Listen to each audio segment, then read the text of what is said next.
수출 급감에 민간 소비 부진까지 맞물리면서 올해 1분기 경제 성장률이 메르스 사태가 있었던 지난해 2분기 이후 최저 수준인 0.4%로 곤두박질 쳤죠.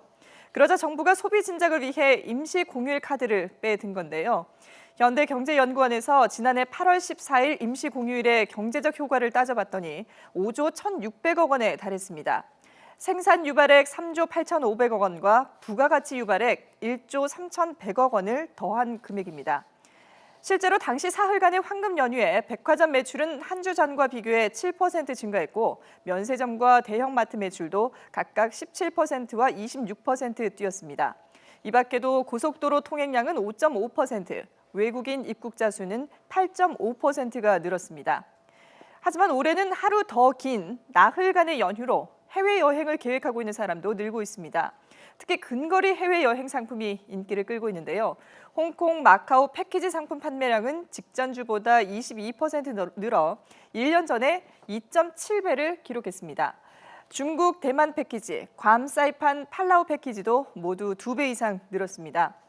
이 때문에 일각에서는 임시 공휴일로 인한 경제적 효과가 반감되는 게 아니냐는 우려도 있는데요. 임성호 기자의 리포트 보시죠.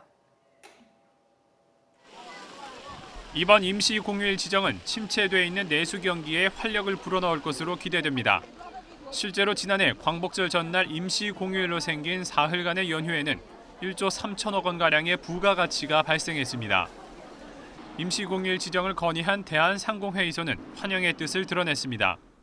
최근 세계 각국은 수출 감소로 성장률이 떨어지는 것을 막기 위해 내수 진작책을 적극 강구하고 있습니다. 그중 대표적인 것이 공휴일을 늘리는 것입니다. 또 이번 연휴는 지난해보다 하루 긴 나흘이어서 영향이 더 클 것으로 보입니다.